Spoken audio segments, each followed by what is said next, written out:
मित्रांनो नमस्कार। आज ऍक्टिव्ह आणि पॅसिव्हच्या शेवटच्या भागाकडे आपण चाललोय। ऍक्टिव्ह आणि पॅसिव्ह मध्ये आपले इतर सर्व जे काही प्रकार होते ऍक्टिव्ह पॅसिव्हचे हे आपण शिकलो। याच्या पूर्वीच्या लेक्चर मध्ये ते सगळे आहेत। आता आपल्याला येस नो क्वेश्चन आणि डब्ल्यूएच क्वेश्चन या दोघांचे पॅसिव्ह कसं होतं ते बघायचंय। सगळ्यात पहिल्यांदा आपण येस नो क्वेश्चन कडे वळू। येस नो क्वेश्चन ऍक्टिव्ह व्हॉइसचा फॉर्म्युला काय हा लक्षात ठेवा। परत हा जनरल फॉर्म्युला फक्त लक्षात ठेवायचा। सहाय्यकारी क्रियापद, मग त्याच्यानंतर सब्जेक्ट, मग वर्ब, मग ऑब्जेक्ट आणि मग रिमेनिंग पार्ट, हा ऍक्टिव्ह व्हॉइसचा फॉर्म्युला झाला। हे जर पॅसिव्ह व्हॉइस करायचं असेल, सहाय्यकारी क्रियापद याच्यानंतर ऑब्जेक्ट असतं आणि मग ह्याच्यानंतर क्रियापदाचं तिसरं रूप असतं, मग बाय सब्जेक्ट असतं आणि मग रिमेनिंग पार्ट असतं। हे दोन फॉर्म्युले तुम्हाला लक्षात आले की तुम्हाला पॅसिव्ह व्हॉइस करत असताना फक्त सहाय्यकारी क्रियापद कोणतं लागतं हे समजलं पाहिजे। जसं बघा, उदाहरण देतो मी। जर तुम्हाला माहिती आहे की ऍक्टिव्ह व्हॉइस मध्ये डू किंवा डज जर असेल तर तुम्हाला फक्त एवढंच समजलं पाहिजे की ज्या वेळेला पॅसिव्ह व्हॉइस केलं जाईल त्यावेळेला इकडे फक्त एम, इज किंवा आरच येईल। ज्या वेळेला इकडे डीड असेल त्यावेळेला इकडे फक्त काय येणार आहे बघा, वॉच किंवा वर येणार आहे। बाकी शॅल आणि विल ज्या वेळेला इथे असेल त्यावेळेला तुम्हाला माहितीये ही सहाय्यकारी क्रियापद म्हणजे नंतरच्या कोणत्याही फक्त या दोनच याच्यामध्ये हे तुम्हाला लक्षात ठेवायला लागतं। बाकी सगळ्या टेन्सेस मध्ये मग ते कंटिन्युअस असू देत नाहीतर परफेक्ट असू देत, या सगळ्या टेन्सेस मध्ये सहाय्यकारी क्रियापद मात्र तेच राहत असतं। फक्त त्याच्यानंतर बदली काय होत असतं ते फक्त वेगळं आहे। जसं इथे शॅल विल असेल तर तुम्हाला माहितीये इकडे पण शॅल किंवा विल येतं। अर्थात ज्या वेळेला ऑब्जेक्ट हा आय आणि वी मध्ये असतो त्याच वेळेला शॅल येणार आहे। बाकी इतर सर्व म्हणजे सेकंड आणि थर्ड पर्सनला विल येतं, हे तुम्हाला माहिती आहे, बरोबर आहे। म्हणजे मला सांगायचं एवढंच आहे की पॅसिव्ह व्हॉइस मध्ये नंतर ह्याच्यानंतर ऑब्जेक्ट आणि विथ्री हे खूप कॉमन आहे। म्हणजे हे जे आहे ना हे सगळीकडेच कॉमन राहणार आहे, हे कायम लक्षात ठेवा। तुम्हाला फक्त हे समजलं पाहिजे काय आहे ते। आणि ती सहाय्यकारी क्रियापद सूत्रपाठ असतील तर तुम्हाला अर्थात ते सोपं जाणार आहे। बर आता बघा, कंटिन्युअस मध्ये तुम्हाला माहितीये की जर सुरुवात करायची असेल तर तिकडे ऍमिजार्नी असते। मग कंटिन्युअस ची सुरुवात ज्या वेळेला ऍमिजार्नी असते त्यावेळेला तुम्हाला माहितीये इकडे वर्ब आयएनजी असतं।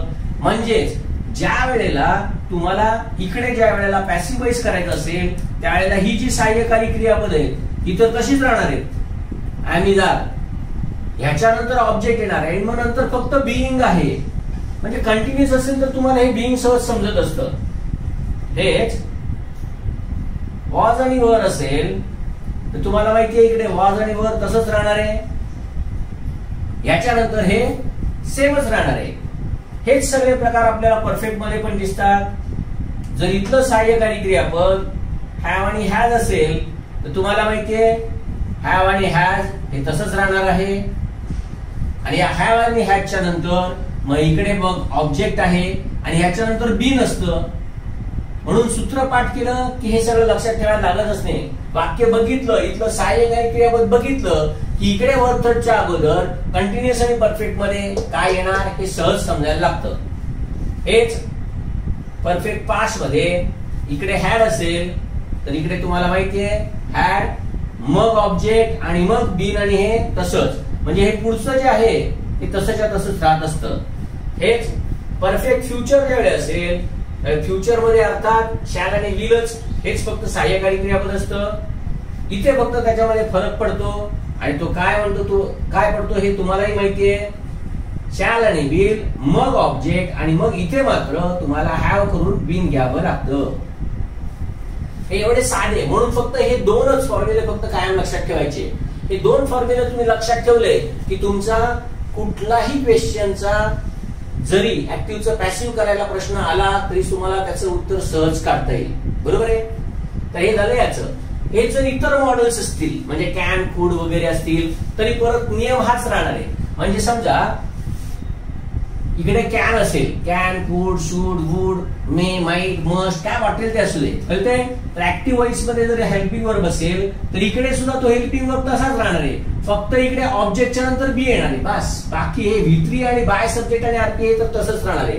एवढे सोपे हे फॉर्म्युले आहेत. त्यामुळे मेन तुम्हाला फक्त सहाय्यकारी क्रियापद कोणत्या काळामध्ये काय आहेत एवढी फक्त माहित असली पाहिजे. बरोबर आहे? मोस्टली परीक्षेमध्ये ज्या वेळेला येस नो क्वेश्चन वरची वाक्य पडतात ती मॅक्सिमम करून या दोनच, हे दोन काळ आणि हे याच्यामध्ये सगळ्यात जास्त पडतात. अर्थात याचा अर्थ असाही नाही की दुसरी बाकीची कुठली पडणार नाही, माहिती तर सगळंच असलं पाहिजे. पण हे देण्याच्या मागचं कारण फक्त एवढं असतं की मुलं कन्फ्युज होतात, बाबा डू आणि डज आणि डीड आहे, मग आता काय करायचं, म्हणजे पॅसिव्ह मध्ये आता डीड येईल का वगैरे अशा कन्फ्युजन मध्ये असतात. आणि बेस जर तुमचा क्लिअर असेल तर तुम्हाला याच्यामध्ये कन्फ्युजन होण्याचा काही संबंध नाहीये. आता याच्यावरची आपण काही उदाहरणं बघू या प्रत्येक टेन्स वरची, म्हणजे तुम्हाला समजेल की हीच सूत्र किती व्यवस्थित वापरता येतात. मी अगोदर इथे काही वाक्य लिहितो आणि मग त्याच्यानंतर आपण ते सॉल्व्ह करूया.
ही काही वाक्य लिहिली आहे सिंपल टेन्स आणि कंटिन्युअस टेन्सची.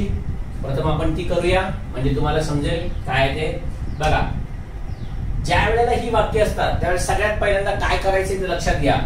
इकडे फक्त ऑब्जेक्ट लिहायचं आणि ते डज आहे याच्यासाठी कुठलं हेल्पिंग वर्ब लागणार आहे ते इथे लिहून ठेवायचं. म्हणजे काय लागणार आहे, इज लागणार आहे. लिहून ठेवा म्हणा किंवा लक्षात ठेवा. ऑब्जेक्ट बघितलं अगोदर हे लक्षात ठेवायचं. कशासाठी की तुम्हाला पर्यायामध्ये ऑब्जेक्ट बघितलं की तिकडे इज लागणार आहे, एम लागणार आहे का आर लागणार आहे हे एकदा समजलं की पर्याय शोधायला खूप सोपं जातं. आणि काही वेळा पर्याय हे असेच असतात की तुम्हाला फक्त हे दिसतं, बाकीच्या ठिकाणी मात्र चुका केलेल्या असतात. त्यामुळे मेन सगळ्यात लक्षात ठेवायचं की येस नो क्वेश्चन असू दे किंवा डब्ल्यूएच क्वेश्चन असू दे, याच्यामध्ये फक्त तुम्हाला बघायचं काय ऑब्जेक्ट कुठलं आहे आणि त्याला एम किंवा इज किंवा आर काय लागणार आहे. भूतकाळ असेल तर वॉच किंवा वर लागणार आहे का हे फक्त लक्षात ठेवायचं. हे एकदा तुम्हाला समजलं की म्हणजे आता लगेच सोपं जातं. मग इकडे काय होतं, इज सहाय्यकारी क्रियापद पहिलं, त्याच्यानंतर ऑब्जेक्ट इज इंग्लिश, त्याच्यानंतर तिसरं रूप स्टडीड बाय हिम. किती सोपं जातं बघा या सूत्रामुळे. त्यामुळे एवढं फक्त लक्षात ठेवायचंय. इकडे काय बघा, हे ऑब्जेक्ट आहे, मग हे ऑब्जेक्ट आहे डीड आहे म्हणजे याच्यासाठी काय लागणार आहे, वॉज लागणार आहे. बस तेवढं एकदा तुम्हाला समजलं की वॉज हेल्प याचं काय होणार आहे, वॉन्टेड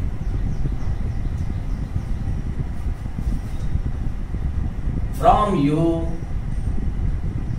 बाय देम. समजतंय? फक्त ऑब्जेक्ट शोधत चला. इकडे पण इंग्लिशच आहे, डू आहे, इज येणार. फक्त इथे निगेटिव्ह आहे, याच्याकडे लक्ष ठेवायचं. आणि नॉट हे नेहमी ऑब्जेक्टच्या नंतरच पाहिजे.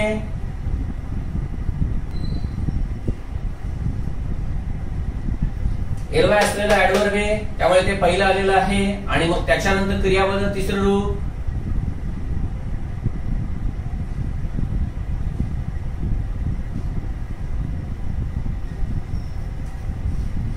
परत इथे पण निगेटिव्ह आहे, वर्क आहे, म्हणजे याच्यासाठी पण वॉजच आलं पाहिजे.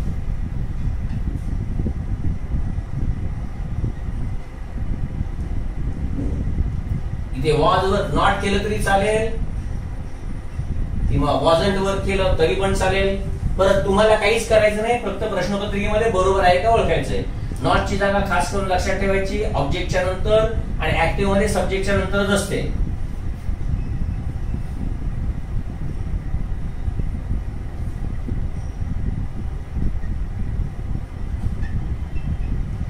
येस्टरडे शेवटी येणार, कारण का तो आरपी आहे.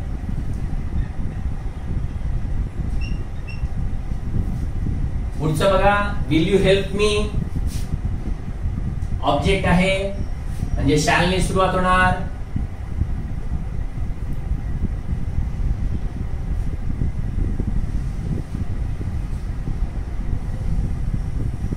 Shall we book a cab, object आहे, विल आलं पाहिजे.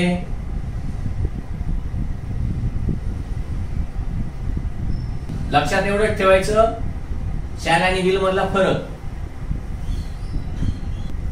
इज आलं पाहिजे.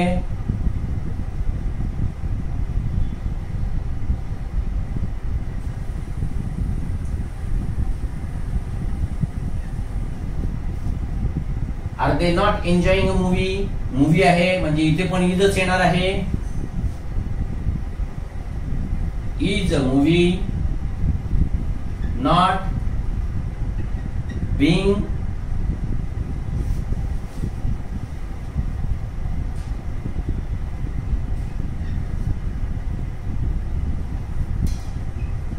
enjoyed. आणि मग by them. प्रश्नचिन्ह पाहिजे हे लक्षात ठेवा. Is he troubling you, you साठी आर पाहिजे.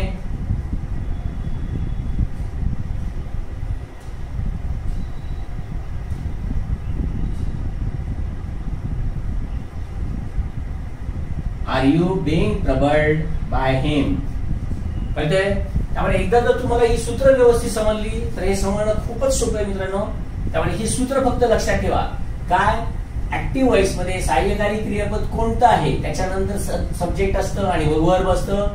फक्त त्या सहाय्यकारी क्रियापदासाठी पॅसिव्ह मध्ये कुठलं सहाय्यकारी क्रियापद वापरलं जातं. म्हणून मी परत परत परत परत सारखं तुम्हाला तेच सांगतोय की ऍक्टिव्ह व्हॉइस आणि पॅसिव्ह व्हॉइस हे क्रियापदाची रूप असतात. ती फक्त क्रियापदाची रूप आहेत ना, ही फक्त तुम्हाला समजली झालं, तुम्ही जिंकलात. बाकी काय नाहीच आहे ऍक्टिव्ह आणि पॅसिव्ह व्हॉइस मध्ये. ठीक आहे, हे झाले सिंपल आणि कंटिन्युअसचे. आता आपण परफेक्ट कडे बघूया.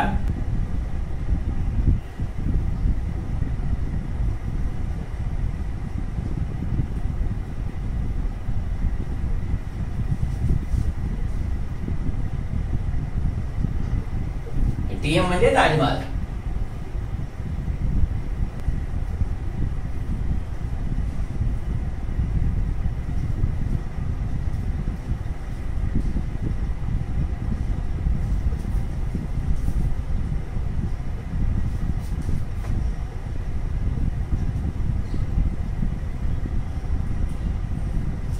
काल आपण बघितलंय रिपोर्टिंग करणारी जी काही वर्ब्स असतात त्यांच्यामध्ये डायरेक्ट ऑब्जेक्ट पहिलाच असला पाहिजे आणि त्याच्यानंतरच इनडायरेक्ट ऑब्जेक्ट पाहिजे. आणि अशा क्रियापदांमध्ये इनडायरेक्ट ऑब्जेक्ट पासून कधीही पॅसिव्ह व्हॉइस करता येत नाही.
फ्युचरची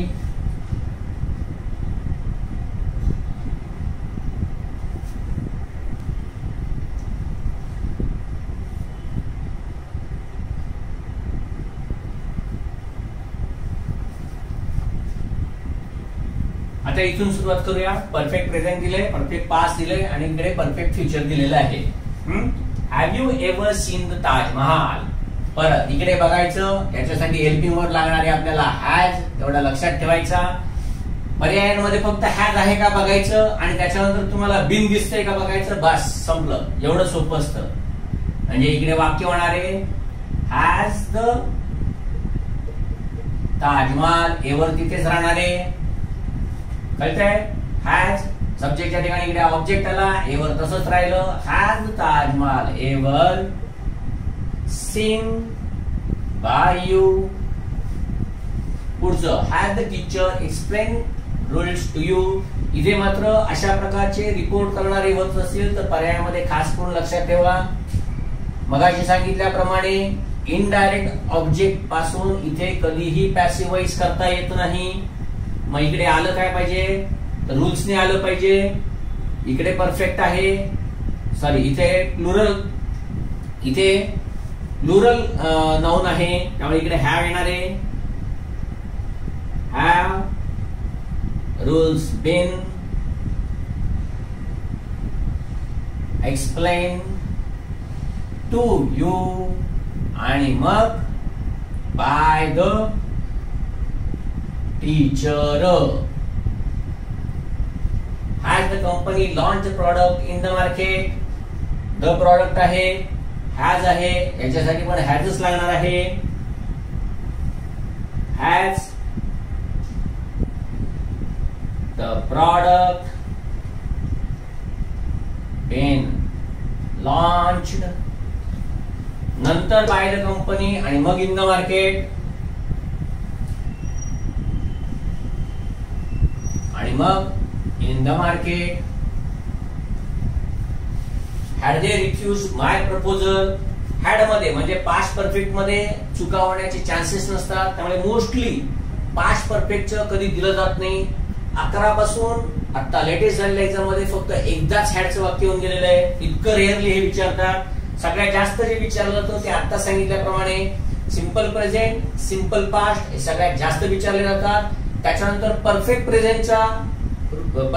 हे विचारलं जातं आणि मग कधी कधी कंटिन्युअस प्रेझेंट, कंटिन्युअस पास्ट असं विचारलं जातं. बरं, had they refuse my proposal, त्यामुळे तसंच येणार आहे. हॅड हे ते तसंच राहतं.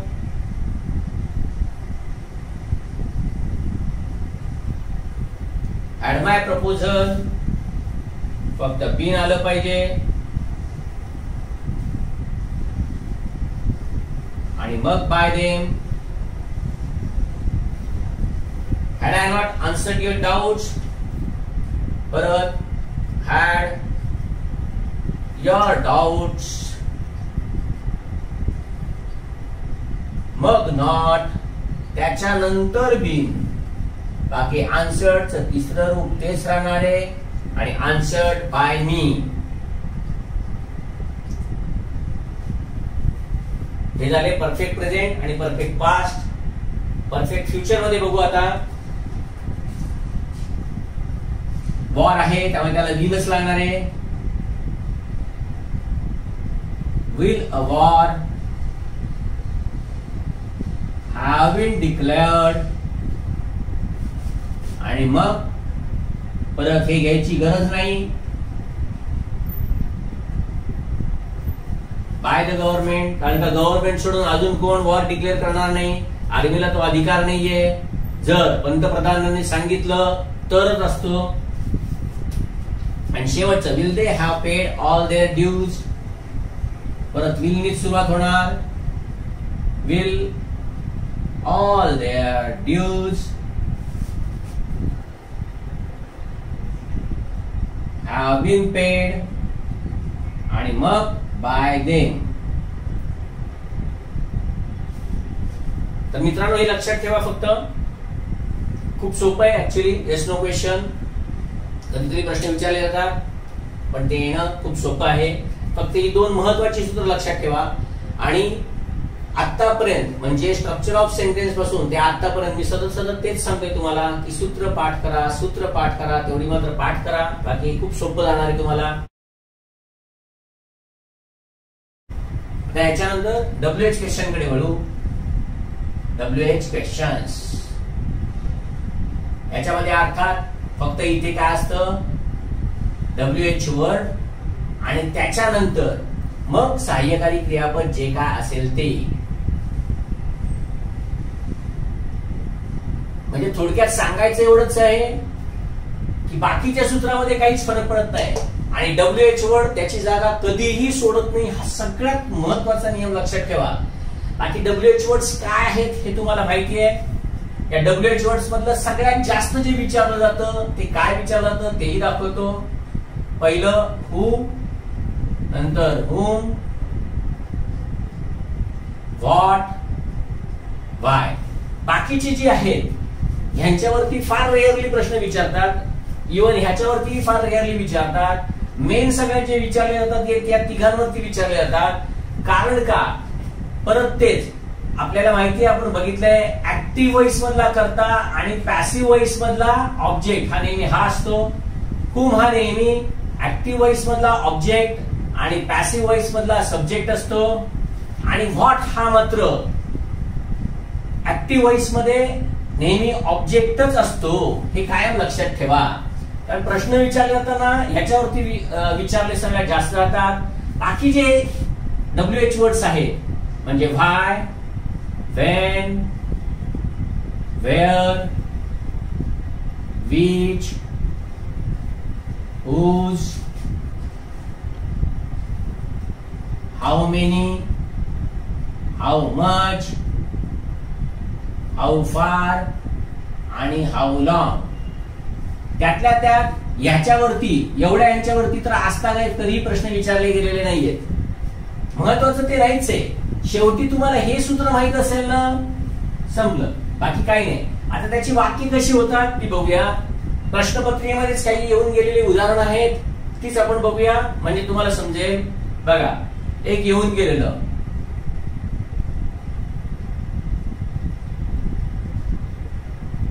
मी आधी फक्त वाक्य लिहितो.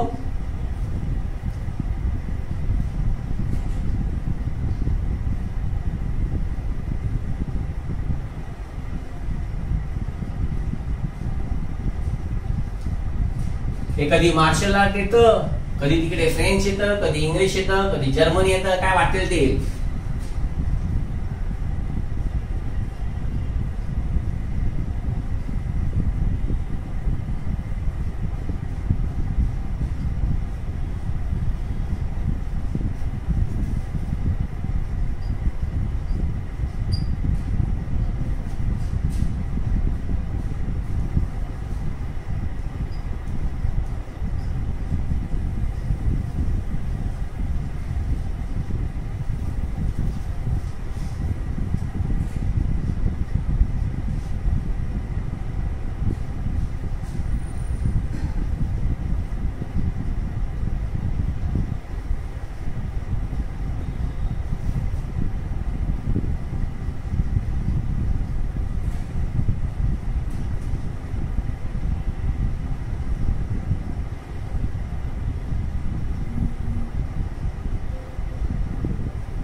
ही काही हू वरची आणि हुम वरची वाक्य आपण बघूया. हू क्लीन धिस रूम. परत इथे पास्ट टेन्स हे समजतं, इकडे धिस रूम आहे, मग याच्यासाठी वॉज लागणार. एवढं फक्त समजून घ्यायचं. आता बाकी तुम्हाला एक तर माहितीये की WH वर्ड हू जो असतो हा करता ऍक्टिव्ह व्हॉइस मधला आहे आणि पॅसिव्ह व्हॉइस मध्ये जाताना त्याचं बाय हुम करावं लागतं. मग ते बाय हुम शेवटी कधीच घ्यायचं नाही, हे कायम लक्षात ठेवा. कारण का WH वर्ड ही स्वतःची जागा कधीही सोडत नसतं. अनेकदा विद्यार्थी फसतात. ते कशासाठी? तर बाय हुम प्रश्नपत्रिकेमध्ये शेवटी दिलं जातं आणि व्यवस्थित अभ्यास नसल्यामुळे, डाऊट्स क्लिअर नसल्यामुळे ते फसतात. हे कायम लक्षात ठेवा. हु क्लीन दिस रूम येणारे काय? तर हुच होणार आहे बाय हुम. एकदा बाय हुम आलं की त्याच्यानंतर तुम्ही इथे बघता बघा, सहाय्यकारी क्रियापद कुठलं येणार आहे? मग वॉज. मग तेवढं फक्त घ्यायचं. मग बाय हुम वॉज हे घेतल्यानंतर मग ऑब्जेक्ट पाहिजे पॅसिव्ह मध्ये.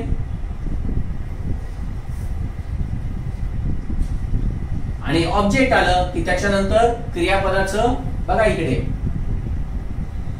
ऑब्जेक्ट आलं क्रियापदाचं तिसरं रूप. याच्यानंतर बाय येऊ शकत नाही कारण का ते इकडे आहे.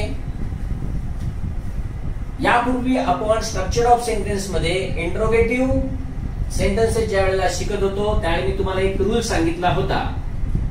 कोणत्याही WH वर्डच्या पूर्वी जर प्रेपोजिशन असेल तर ते प्रेपोजिशन प्रश्नार्थक वाक्यामध्ये शेवटी जात असतं आणि त्याच्यानंतर प्रश्नचिन्ह दिलं जातं.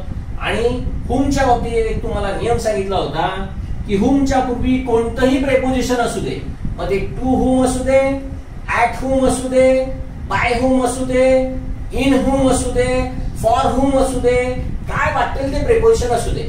समजतंय? जर हुमच्या पूर्वी जर कोणतंही प्रेपोजिशन असेल तर इंग्लिश मध्ये या हुमचं हु केलं जातं. बाकी सगळं वाक्य हे तसंच ठेवलं जातं आणि बाय हे प्रेपोजिशन शेवटी घेतलं जातं. त्यामुळे हु असलेलं वाक्य दोन प्रकारे कधी पण पॅसिव्ह मध्ये केलं जात असतं, हे फक्त लक्षात ठेवा. नुसतं हु इकडे ठेवलं आणि बाय जर टाकलं नाही तर ते वाक्य पॅसिव्हचं होणार नाही, जरी क्रियापद पॅसिव्ह मध्ये असलं तरी. कारण का इकडे नेमका कर्ता आणि कर्म हा समजला पाहिजे, त्यामुळे तिथला तो बाय असलाच पाहिजे. बरोबर आहे? आता हे पुढचं वाक्य आहे, ते वाक्य आपण बघूया. आणि त्यासाठी मी मुद्दामून आता हे वरचं इरेज करतो, कारण का हेच वाक्य आता मी वरती लिहिणार आहे.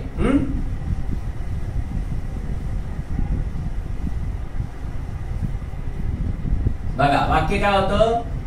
हु हॅज टॉट यू मार्शल आर्ट. आता या वाक्यामध्ये तुम्हाला समजेल की इथे दोन ऑब्जेक्ट आहेत, ऑब्जेक्ट 1 आणि ऑब्जेक्ट 2. आता आपण बघितलं की हुच कोणतंही वाक्य पॅसिव्ह जर करायचं असेल तर ते दोन प्रकारे केलं जातं. म्हणजे काय? तर एक तर बाय हुमनी किंवा बाय हुमचं हु करून बाय शेवटी घेऊन. आधीच्या वाक्यामध्ये फक्त एकच ऑब्जेक्ट होतं, इकडे दोन ऑब्जेक्ट आहेत आणि ते दोन ऑब्जेक्ट असल्यामुळे इथे मात्र वाक्य चार प्रकारे पॅसिव्ह होणार आहे. जसं पहिलं जर तुम्ही हे घेतलं तर अर्थात काय होणार आहे बघा, बाय हुम. आता जर आधी हे घेऊया, पॅसिव्ह वॉइस परफेक्ट प्रेझेंट आहे, मग मार्शल आर्ट साठी हॅजच येणार, त्यामुळे बाय हुम हॅज. नंतर मार्शल आर्ट, हॅजच्या नंतर बीन आलं पाहिजे आणि मग बीन टॉट, त्याच्यानंतर टू यू. कळलं हे टू का आलं? कारण का एक ऑब्जेक्ट आहे ते इकडे गेलेलं आहे आणि जर तुम्ही डायरेक्ट ऑब्जेक्ट पहिलं घेतलं तर त्याच्यानंतर इनडायरेक्ट ऑब्जेक्टला प्रेपोजिशन घ्यावं लागतं, म्हणून हे इकडे आलंय. आणि मग हेच वाक्य दुसऱ्या प्रकारे करायचं असेल तर फक्त तुम्हाला काय करावं लागणार आहे? इथे हु करायचं, बाकी हु हॅज मार्शल आर्ट बीन टॉट टू यू आणि मग शेवटी बाय. हे बाकीचं एवढं वाक्य जे आहे हे जसंच्या तसं इथे येणार आहे, एवढं लक्षात ठेवा. कारण का इथे फक्त आपण बाय हुमच्या ऐवजी हु केलंय आणि बाय शेवटी घेतलेला आहे. हाच प्रकार आता याच्या बाबतीत पण होणार आहे, ज्यावेळेला तुम्ही डायरेक्ट ऑब्जेक्ट पहिल्यांदा घेणार आहे. म्हणजे इकडे काय होणार आहे बघा, बाय हुम, फक्त आता यू असल्यामुळे इकडे हॅव घ्यावं लागलं. By whom have, object you आहे, बीन टॉट आणि मग मार्शल आर्ट. परत बाय हुमच्या ऐवजी इकडे केलं हु, हु हॅव यू बीन टॉट मार्शल आर्ट आणि मग बाय. कळलं? तर हूचं वाक्य ज्या वेळेला दोन ऑब्जेक्ट असतील त्यावेळेला हे अशा प्रकारे होत असतं, म्हणजे 4 प्रकारे होत असतं. फक्त फरक केलेला आहे तो बाय या प्रिपोजिशन शेवटी टाकण्याचा. तर हे झालं त्याचं वाक्य. खालचं वाक्य बघू. हु इज बाईंग युअर फ्लॅट. परत युअर फ्लॅट हे काय आहे, त्याच्यामध्ये ऑब्जेक्ट आहे. मग जर ते ऑब्जेक्ट आहे तर हे वाक्य येताना कसं होणार आहे, इथे तर बाय हुमच होणार आहे. त्यामुळे बाय हुम अगोदर घेतलं, बाय हुमच्या नंतर कंटिन्युअस प्रेझेंट आहे, युअर फ्लॅट साठी इजच लागणार आहे, म्हणजे by whom is your flat. आणि कंटिन्युअस असल्यामुळे इकडे आपल्याला आता बिईंग लागणार आहे. By whom is your flat being bought. आणि पुढचं बाय हुमच्या ऐवजी हु केलं आणि who is your flat being bought आणि त्याच्यानंतर बाय. खालचं वाक्य पण बघा. आता फक्त इथे वॉज आहे आणि इकडे यू असल्यामुळे आता इकडे मात्र आपल्याला वर घ्यावं लागणार आहे. त्यामुळे इकडे वाक्य फक्त असं होणार आहे, by whom were you being recommended. आणि परत बाय हुमच्या ऐवजी नुसतं हु घेतलं, who were you being recommended आणि त्याच्यानंतर बाय. अशा प्रकारची वाक्य झाली.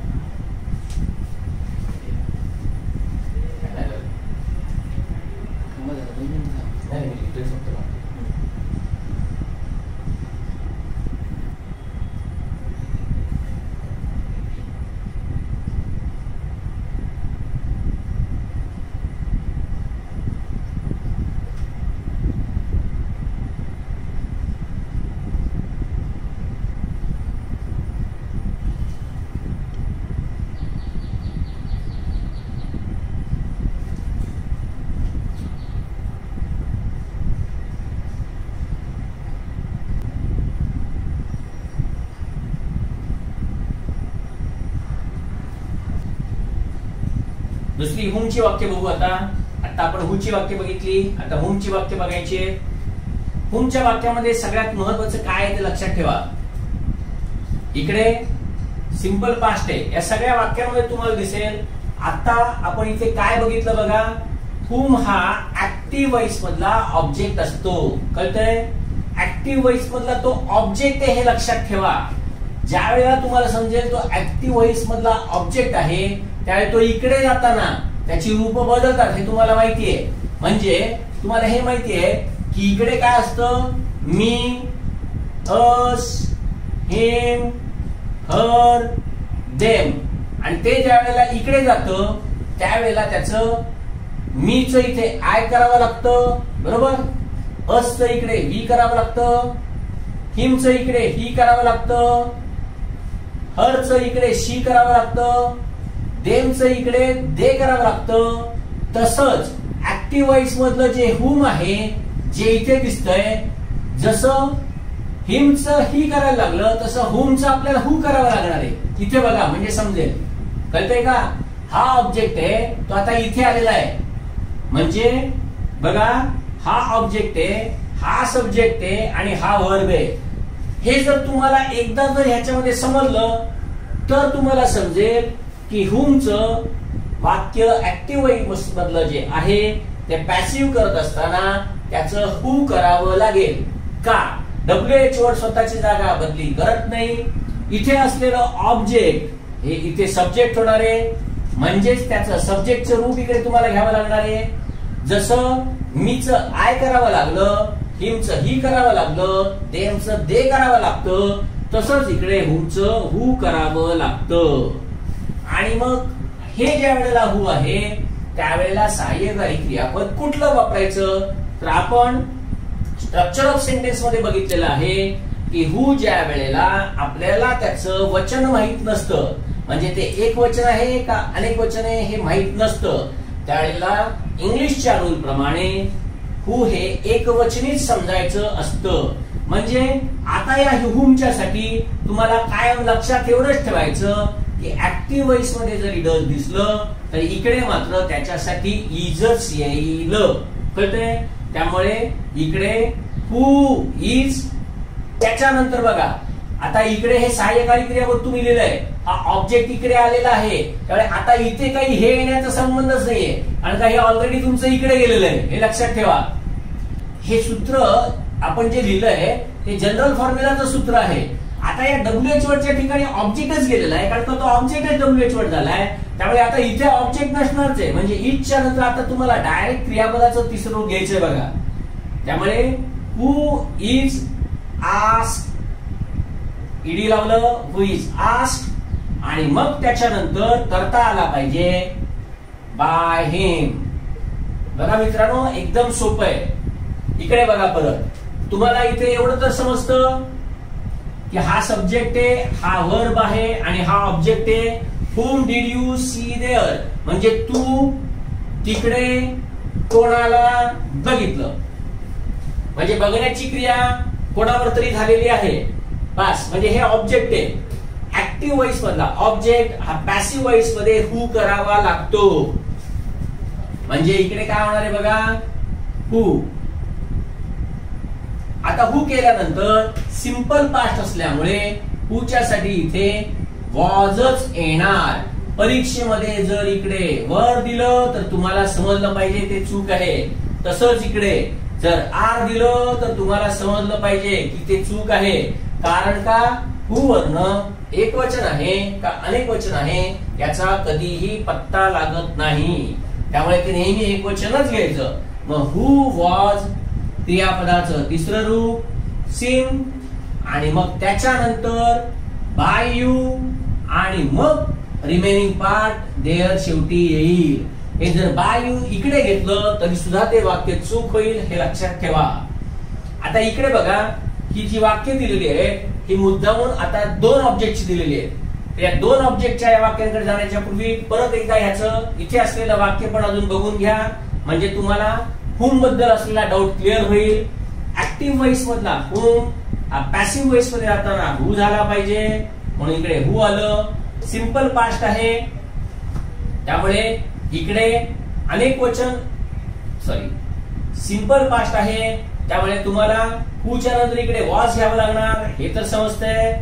मग हे वॉज घेतल्यानंतर आता ह्याचं तिसरं रूप आहे, मग हू वॉज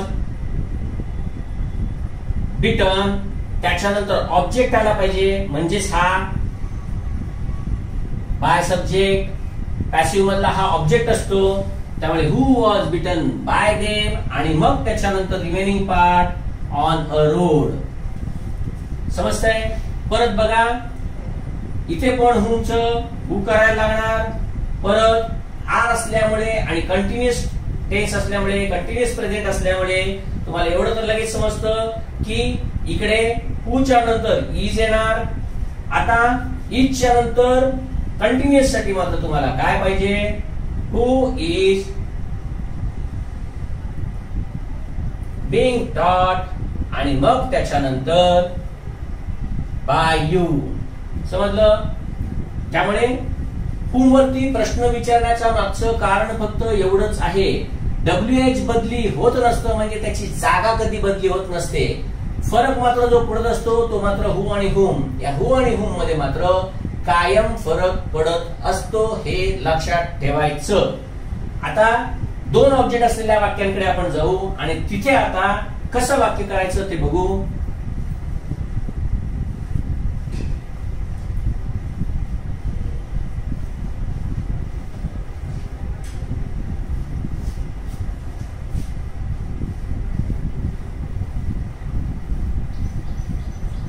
एक एकदम सोपं वाक्य तुम्हाला मी सांगतो, म्हणजे आपल्याला इकडे जाता येईल. बघा, एकदम सोपं वाक्य. To whom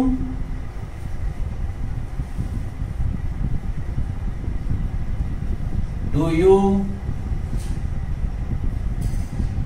teach English. आता तुम्हाला माहिती आहे डायरेक्ट ऑब्जेक्ट आहे आणि हा जो आहे तो इनडायरेक्ट ऑब्जेक्ट आहे. क्लिअर. आपण ऍक्टिव्हचं पॅसिव्ह करत असताना हे बघितलेलं आहे की ज्या वेळेला दोन ऑब्जेक्ट वाक्यामध्ये असतात त्यावेळेला दोन्ही ऑब्जेक्टनी आपल्याला पॅसिव्ह करता येतं, एक्सेप्ट काही क्रियापद मी तुम्हाला सांगितली होती जी रिपोर्ट करत असतात. त्याच्यामध्ये सांगितलं बघा, एक्सप्लेन आहे, डिस्क्राईब आहे, इंट्रोड्यूस आहे, सजेस्ट आहे, अशी काही क्रियापद सांगितली होती बघा, पुस्तकामध्ये बघा मिळतील. बर, म्हणजे थोडक्यात दोन्ही ह्यानी पॅसिव्ह करता येतं हे समजते तुम्हाला. मग पहिल्यांदा जर इंग्लिश घेतलं तर याच्यामध्ये काहीच बदल होणार नाही, त्यामुळे इकडे टू हुम तसंच राहणार आहे. मग पहिल्यांदा जर इंग्लिश साठी आपण ऑब्जेक्ट हे घेऊन जर पॅसिव्ह करत असू तर तुम्हाला माहिती आहे इंग्लिश सिंपल प्रेझेंट साठी इंग्लिश साठी इज येणार, म्हणजे टू हुम इज इंग्लिश, बरोबर आहे. आणि त्याच्यानंतर सिंपल प्रेझेंट मध्ये क्रियापदाचं तिसरं रूप म्हणजे to whom is English taught आणि त्याच्यानंतर बाय यू. क्लिअर. बघा डायरेक्ट ऑब्जेक्ट पहिलं आलं, बाकी सगळं म्हणजे object plus am is are plus क्रियापदाचं तिसरं रूप plus by you. To whom त्याच्याच जागेवर राहिलेला आहे. आता इनडायरेक्ट ऑब्जेक्ट ज्या वेळेला ऑब्जेक्ट होईल, इनडायरेक्ट ऑब्जेक्टला नेहमी काही ना काहीतरी प्रिपोजिशनची आवश्यकता ही असतेच. परत हे तुम्ही बघायचं नाही, हे पेपर सेंटर बघणार आहे. फक्त करेक्ट आणि इनकरेक्ट सेंटेन्स जर दिली तर मात्र त्याच्यामध्ये ते तुम्हाला समजलं पाहिजे, आणि जे आपण स्ट्रक्चर ऑफ सेंटेन्स मध्ये ऑलरेडी शिकलेलो आहोत. स्ट्रक्चर ऑफ सेंटेन्स मधलं इंट्रोगेटिव्ह सेंटेन्सेस मधलं WH क्वेश्चन पुन्हा पाहिजे तर बघा आणि मग या भागाकडे जा, म्हणजे अजून चांगलं समजायला लागेल. आता ज्या वेळेला इकडे ह्या ऑब्जेक्ट वरनं पॅसिव्ह करायचं आहे त्यावेळी आता आपण बघितलं बघा, हुमचं जसं हु केलं जातं तसंच इकडे टू हुमचं पण हु करावं लागेल. परत हे एकवचनी, त्यामुळे हु इज. आता हु इजच्या नंतर परत क्रियापदाचं तिसरं रूप लागणार आहे, हु इज टॉट इंग्लिश. समजते ना काय केलं, टू हुमचं हु केलं. हु हे नेहमी एकवचनी असतं, त्यामुळे सहाय्यकारी क्रियापद घेतलं, सहाय्यकारी क्रियापद घेतलं त्याच्यानंतर टॉट, मग इंग्लिश आणि मग त्याच्यानंतर बाय यू. तर हे मित्रांनो तुम्हाला एकदम समजलं ना की बाकीची पुढची वाक्य खूप सोपी जातील. सुदैव एमपीएससीच्या परीक्षेमध्ये अजूनपर्यंत प्रश्नामध्ये दोन ऑब्जेक्ट असलेली वाक्य हुमच्या संदर्भात एकदाही आलेलं नाही. हा हुच्या बाबतीत आलं, जे आपण सुरुवातीला जी हुची वाक्य बघितली ना, की हुच्या बाबतीत मात्र असे दोन ऑब्जेक्ट घेऊन असलेली वाक्य येऊन गेली, ती आपण मगाशी बघितलेली आहेत, ज्याचं 4 प्रकारे पॅसिव्ह होत असतं. कळतंय. पण ही मात्र अजूनपर्यंत येऊन गेलेली नाही, त्यामुळे ह्याच्याकडे आता खास करून लक्ष ठेवा, कारण का कदाचित आता त्यांचं पुढचं टार्गेट आहे ना ते हे असणार आहे. आता तसंच इकडे बघा, to whom has he given the books. आता इथे पण तुम्हाला समजतंय, पहिलं डायरेक्ट ऑब्जेक्ट घेऊन आपण करू. बघा हे डायरेक्ट ऑब्जेक्ट आहे आणि इथे प्रेझेंट परफेक्ट आहे, त्यामुळे ह्याच्यासाठी तुम्हाला हॅव घ्यावं लागेल. मग ते हॅव घ्यावं लागेल. तर हे वाक्य बघा कसं होईल, पहिल्यांदा टू हुम हे तसंच राहणार आहे, कारण का आपण डायरेक्ट ऑब्जेक्टनी वाक्य करतो पॅसिव्ह मध्ये. मग टू हुम हॅव, त्याच्यानंतर the books, have the books been given, असं केलं. आणि आता त्याच्यानंतर सगळ्यात शेवटी बाय हिम.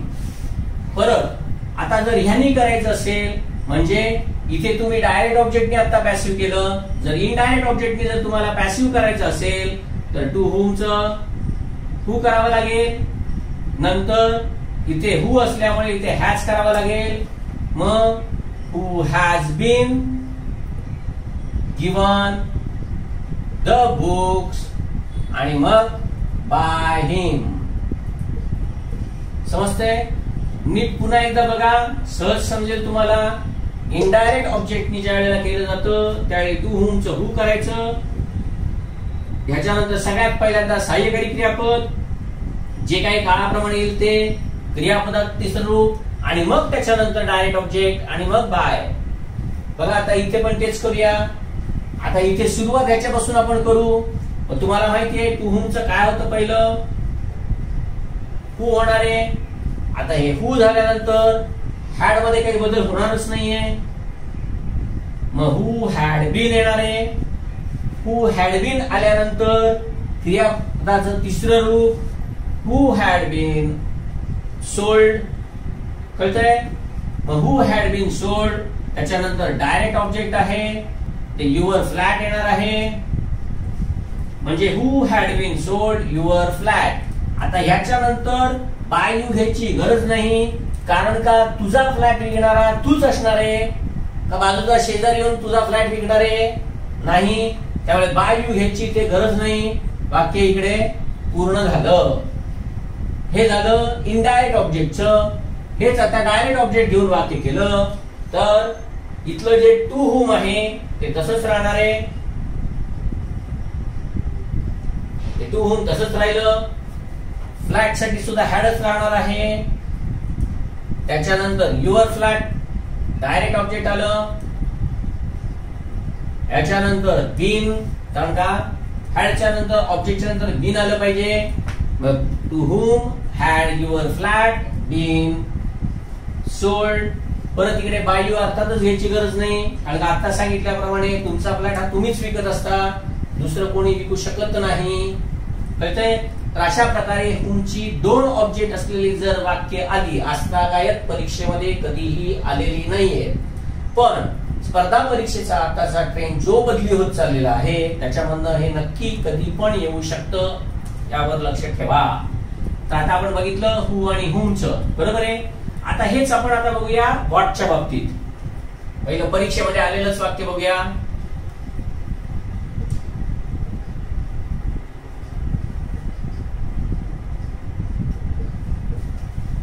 व्हॉट हे अतिशय कन्फ्युज करणार आहे, पण समजलं तर याच्यासारखं सोपं काहीच नाही.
मित्रांनो, व्हॉट मधून चालू होणारे प्रश्न आणि त्याचं पॅसिव्ह काय असतं ते आता बघा. आता बघा तुम्हाला सगळ्यात महत्वाचं काय आहे ते बघा. हा सब्जेक्ट आणि हा वर्ब आहे. आता वाक्यामध्ये सगळ्यात महत्वाचं म्हणजे ऑब्जेक्ट कुठे आहे, कारण का पॅसिव्ह करण्यासाठी तर ऑब्जेक्ट लागणार आहे आणि हा ऑब्जेक्ट तुम्हाला तर दिसत नाहीये. मग याच्यासाठी मराठी समजणं किती आवश्यक आहे बघा. व्हॉट डज ही वॉन्ट म्हणजे त्याला काय पाहिजे, हे काय आहे हेच ऑब्जेक्ट आहे. म्हणून लक्षात ठेवा मित्रांनो, व्हॉट हे ज्या वेळेला ऍक्टिव्ह पॅसिव्ह मध्ये ज्यावेळेला दिलं जाईल ना त्यावेळेला ते नेहमी ऑब्जेक्टच असणार, हे कायम लक्षात ठेवा. मराठीमधला तुम्हाला रूल माहितीये बघा. क्रियापदाला ज्या वेळेला आपण काय आणि कोणाला ही दोन प्रश्न ज्या वेळेला विचारतो त्यावेळेला आपल्याला ऑब्जेक्ट मिळत असतं. काय ने जर प्रश्न विचारला तर आपल्याला प्रत्यक्ष कर्म म्हणजेच डायरेक्ट ऑब्जेक्ट मिळतो. मग काय ने प्रश्न विचारल्यावर जे काय मिळतं, जे काही मिळतं तेच काय आहे म्हणजेच ते ऑब्जेक्ट आहे. एवढं साधं सोपं समजलं पाहिजे. बस कळलं. व्हॉट डज ही वॉन्ट म्हणजे व्हॉट हे इथे ऑब्जेक्ट झालं. मग आता हे ऑब्जेक्ट झालं, आता बाकीचं केवढं सोपं झालं बघा. इतकं व्हॉट सोपं आहे. फक्त ते कन्फ्युज का करतं जर तुम्हाला समजलं नाही, कारण का आपण ऑब्जेक्ट इकडे कुठेतरी शोधत बसतो. अरे क्रियापदानंतर ऑब्जेक्टच नाही, आता काय करायचं, काय करायचं नाही, डोकं वापरायचं फक्त बस, बाकी काही करायचं नाहीये. म्हणजे इकडे आता व्हॉट, आता ज्या अर्थी इथे डज आहे म्हणजे सिंपल प्रेझेंट आहे, आणि व्हॉट ज्या अर्थी वचन समजत नाही म्हणजे एकवचनीच आहे. मग येणारे काय, व्हॉट इज वॉन्टेड. कळते झालं. आणि त्याच्यानंतर करता बाय हिम. बघा किती सोपं आहे. इतकं व्हॉटचं सोपं असतं. परत इकडे पण आता एकदा तुम्हाला पास समजलं की बस दुसरं काय करायचं नाही. व्हॉटच्या नंतर was, what was sold by him. किती अवघड आहे. काहीच अवघड नाही. व्हॉट तसंच तसंच घेतलं इकडे, कारण का व्हॉट हे नेहमी ऍक्टिव्ह पॅसिव्ह मध्ये ज्यावेळी तुम्हाला वाक्य दिलं जाईल त्यावेळेला ते ऑब्जेक्टच असणार, आणि ते पण प्रत्यक्ष कर्म डायरेक्ट ऑब्जेक्ट. कारण का पाहिजे असण्याची क्रिया ह्याच्यावर होणार आहे, विकण्याची क्रिया पण ह्याच्याच होणार आहे. म्हणून तर विचारतोय अरे बाबा काय विकलं, त्याने काय विकलं, त्याने फ्लॅट विकला, त्याने कार विकली, त्याने भाज्या विकल्या, म्हणजे हेच ऑब्जेक्ट आहे. कळतंय. तसंच आता इकडे बघा व्हॉट विल दे डू. इकडे बघा व्हॉट हे ऑब्जेक्ट आहे, हे तर निश्चित ते पहिलं तसंच घ्यावं लागणार आहे. याला शॅल कधीच येऊ शकणार नाही. त्यामुळे व्हॉट विल, विलच्या नंतर आता बी आलं पाहिजे. त्यामुळे व्हॉट विल बी, त्याच्यानंतर क्रियापदाचं तिसरं रूप डन, आणि मग बाय देम. शेवटी फक्त प्रश्नचिन्हाकडे कायम लक्ष ठेवा, कारण का परीक्षक एवढ्या छोट्या छोट्या चुकांनी सुद्धा गंडवत असतो. आता पुढचं वाक्य बघा. आता या वाक्याचा जर तुम्ही नीट विचार केला तर तुम्हाला समजेल. बघा ठीक आहे हा तर ऑब्जेक्ट आहेच, पण त्याच्या बरोबर आता बघा हा पण ऑब्जेक्ट आहे. फक्त हा आहे तो इनडायरेक्ट ऑब्जेक्ट आहे. आणि डायरेक्ट ऑब्जेक्ट आणि इनडायरेक्ट ऑब्जेक्ट असे दोन ऑब्जेक्ट असतील तर दोन्ही ऑब्जेक्टनी पॅसिव्ह करता येतं. मित्रांनो हे कोणीही सांगत नाही तुम्हाला. मी मुद्दामून का सांगतोय माहितीये का, की तुम्ही परीक्षेसाठी तयार राहा. काही पण येऊ दे ना परीक्षेला, आणि त्यातून तुम्हाला वाटलं मला नाही हे करायचंय, नका करू, पण नियम शिकायला काय हरकत आहे. What is he telling to police. आता तुम्हाला माहितीये की काय आणि कोणाला हे दोन प्रश्न विचारले तर आपल्याला प्रत्यक्ष कर्म आणि अप्रत्यक्ष कर्म मिळत असतं. तो सांगत आहे काय आणि कोणाला. Direct object, indirect object. Direct object वर वाक्य तर येणारच आहे. म्हणजे काय होणार बघा, हे जर असंच ठेवलं व्हॉट इज बीइंग, कंटिन्युअस आहे ना, मग कंटिन्युअस मध्ये इजच्या नंतर बीइंग पाहिजे, आणि मग what is being told to police, आणि मग बाय हिम. आता जर हे जर घेतलं म्हणजे पोलीस हे जर आता ऑब्जेक्ट घेतलं तर आता काय करायचं ते बघा. WH वर तर त्याची जागा सोडणार नाहीये, त्यामुळे हे तर तसंच येणार आहे. आता मी जे तुम्हाला अगोदर सांगितलं होतं हे एक वचन आहे, इथे समजते म्हणजे इथे इज लिहून ठेवायचं आणि इकडे आर लिहून ठेवायचं. प्रश्नपत्रिकेसाठी सांगतोय मी, म्हणजे प्रश्नपत्रिकेसाठी तुम्हाला कन्फ्युजन करणार काय आहे नाही ना ते तिकडे खाली समजायला लागेल. मग आता एकदा आर घेतलं तर तुम्हाला समजलं पाहिजे WH वर नंतर सहाय्यकारी क्रियापद म्हणजे इकडे येणार आहे व्हॉट आर. कळतंय. मग ऑब्जेक्ट तो घेतोय आपण, त्यामुळे व्हॉट आर पोलीस, मग बीइंग टोल्ड, आणि मग बाय हिम. समजतंय. त्यामुळे कुठल्याही प्रकारचं वाक्य येऊ दे, दोन ऑब्जेक्टचं येऊ दे नाही तर सिंगलचं असू दे, ह्याच्या अगोदर जे आपण बघितलं ते कळतंय. इथे पण मुद्दामून दोन याचं दिलंय बघा, डायरेक्ट ऑब्जेक्ट आणि इकडे इनडायरेक्ट ऑब्जेक्ट. कंटिन्युअस पास्ट आहे, याच्यासाठी पण वॉजच लागणार, याच्यासाठी पण वॉजच लागणार. मग आता हे जर वाक्य करायचं असेल तर ते कसं होणार आहे बघा.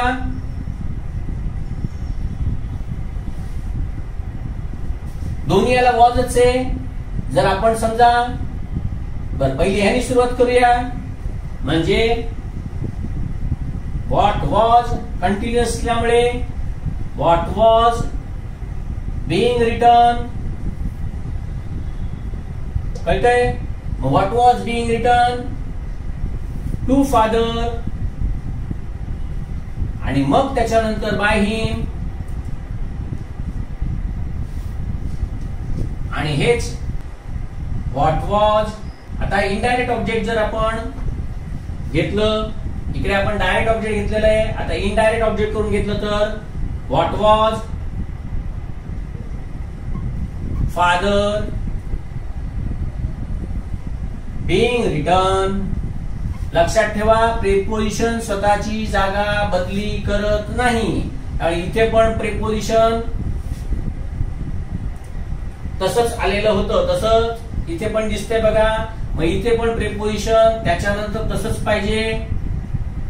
What was father being return to आणि मग त्याच्यानंतर बाय हिम. समजतंय बघा. रिटर्नच्या नंतर फक्त आपण प्रिपोजिशन तसंच ठेवलंय. बर इकडे what has Sunil asked the manager. परत इथे पण डायरेक्ट ऑब्जेक्ट आहे आणि हा इनडायरेक्ट ऑब्जेक्ट आहे. आस या क्रियापदाला टू ची आवश्यकता नसते कारण तिथे टू नाहीये. याला आवश्यकता होती, याला आवश्यकता होती, त्यामुळे तिकडे ते आलेलं होतं.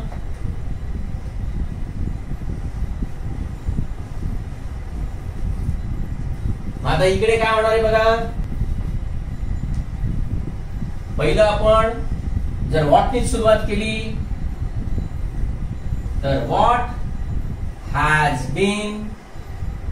हॅज आणि आस्क्ड आहे. मग आता व्हॉट ऑब्जेक्ट आहे त्यामुळे has been. What has been asked. कळते का. आणि याच्यानंतर what has been asked to the manager. का डायरेक्ट ऑब्जेक्ट जर आपण पहिला घेत असू तर इनडायरेक्ट ऑब्जेक्टला नंतर टू लागत असतं. What has been asked to the manager आणि मग नंतर बाय सुनील. समजतंय. हेच व्हॉट जर पहिलं घेतलं आणि द मॅनेजरनी सुरुवात केली तर त्याला पण हॅजच लागणार आहे. त्यामुळे what has the manager been asked by Sunil. तर हे झालं याचं शेवटच्या याच्यामध्ये मुद्दामून एकच ऑब्जेक्ट दिलेला आहे. व्हॉट हॅव दे प्लेड म्हणजे ते काय खेळलेले आहेत, काय हे एकच ऑब्जेक्ट आहे. आणि इकडे वाक्य होणार आहे कसं बघा. What has been played by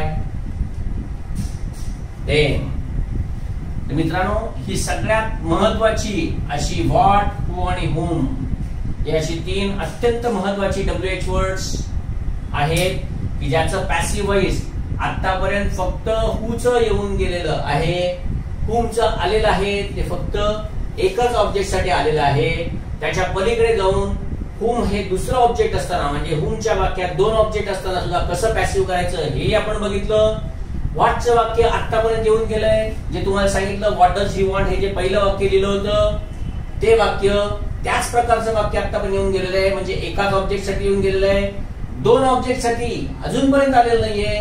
पण मित्रांनो परत लक्षात ठेवा ज्यावेळेला एखादा पेपर सेटर मागचे रेफरन्स घेईल एक दोन प्रश्नपत्रिकांचे त्यावेळेला तो त्याच्यामध्ये नक्कीच हेच वाक्य बघेल आणि तो मुद्दामून दोन ऑब्जेक्टचं पण वाक्य टाकेल. परत असं त्यांनी मला विचारलेलं आहे असं तुम्हाला वाटतं का. तर तसं काही नाही. सांगायचं फक्त एवढंच आहे की बी prepared for any kind of question. कुठल्याही प्रश्नासाठी तयार राहा. त्यात तर फक्त एकच पायरी करताय. फक्त एक ऑब्जेक्ट असलेला प्रश्न विचारताय. म्हणजेच आता त्यांच्या आवाक्यामध्ये आलंय आता WH क्वेश्चन. चला आता व्हॉटने विचारूया. मग व्हॉट हे काय दोन ऑब्जेक्ट असलेलं सुद्धा वाक्य असू शकतं हे काय त्यांना माहित नाही का? अर्थातच माहितीये. आणि पुढचा त्यांचा भाग आता असेल प्रश्न टाकण्याचा, तो ह्याच्यावरती असेल. परत ते काय लगेच आताच्याच परीक्षेत येईल असं काय नाही. कदाचित येईल पण कदाचित नाही पण येणार, म्हणजे माहित काहीच नाही. आता ह्याच्या बरोबर हे जे बाकीचे आहेत ना हे खूप सोपे असतात आणि ह्याच्यावरती सहसा कधी प्रश्न विचारले जात नाही. पण व्हाय वरती येऊन गेलेला आहे. तसंच एखादं वाक्य फक्त आपण ह्याच्यामधलं बघू म्हणजे तुम्हाला समजेल.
ही वाक्य नंतर बघू, इथे जागा कमी आहे.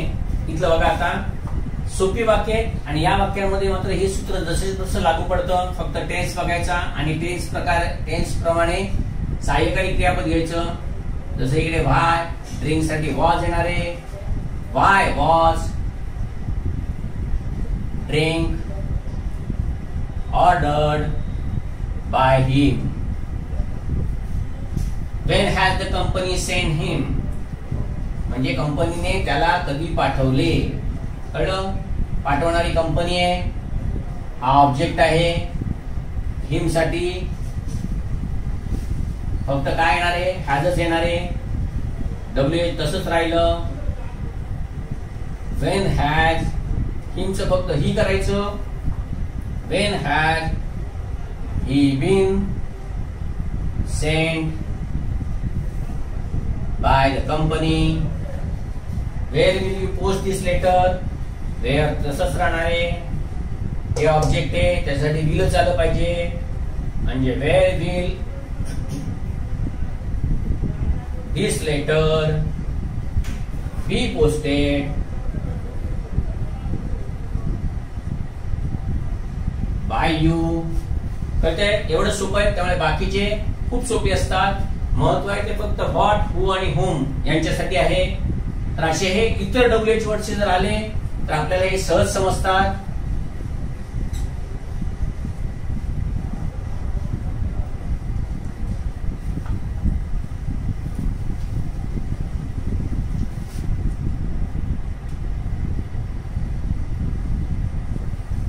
याच्यावरच अजून कधीच वाक्य आलेलं नाहीये.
पुढचे अजून 3 वाक्य बघा. How many friends are you inviting for the party. परत हा ऑब्जेक्ट आहे, हा सब्जेक्ट आहे आणि कंटिन्युअस आहे, अनेक वचन आहे त्यामुळे आर लागणार आहे. त्यामुळे how many friends are being invited by you for the party. पुढचं, where are you going to call them.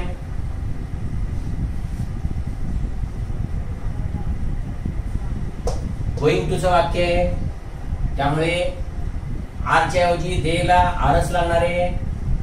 Where are, देमचं झालं दे, कारण का पॅसिव्ह वॉइस मधला ऑब्जेक्ट कधी पण देच असतो त्यामुळे देमचं दे करायला पाहिजे. वेअर आर दे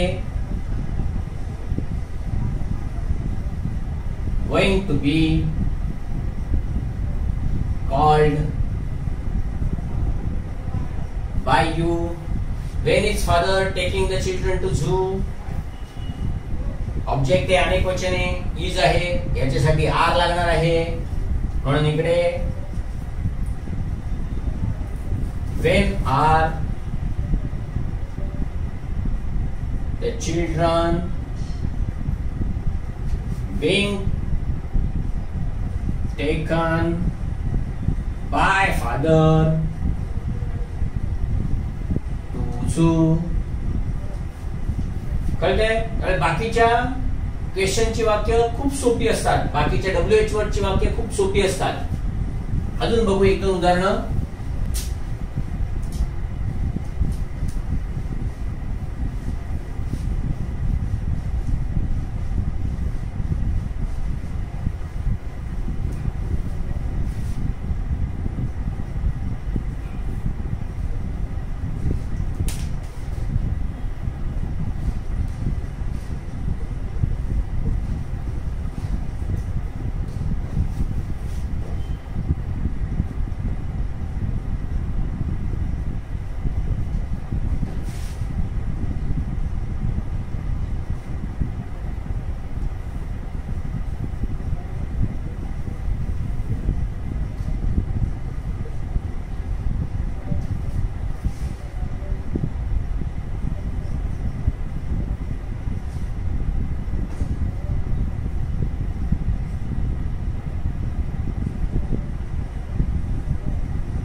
बघा, why should parents pamper kids, म्हणजे आई वडिलांनी मुलांचे लाड का केले पाहिजेत. परत ऑब्जेक्ट काय, शुड असल्यामुळे फक्त शुड बी आणि तिसरं रूप येणार आहे. वाय हे तसंच राहणार आहे. वाय शुड हेल्पिंग वर्क तसंच. Object why should kids B pampered. परत इथे पण बाय पॅरेंट्स करायची आवश्यकता नाही, तरी घेतलं तरी पण चालेल. Which book do you like, इथे पण विच बुक हाच ऑब्जेक्ट आहे, हा सब्जेक्ट आहे, हा वर्ब आहे, सिंपल प्रेझेंट आहे. Which book is liked by you, object आहे. Whose son is being arrested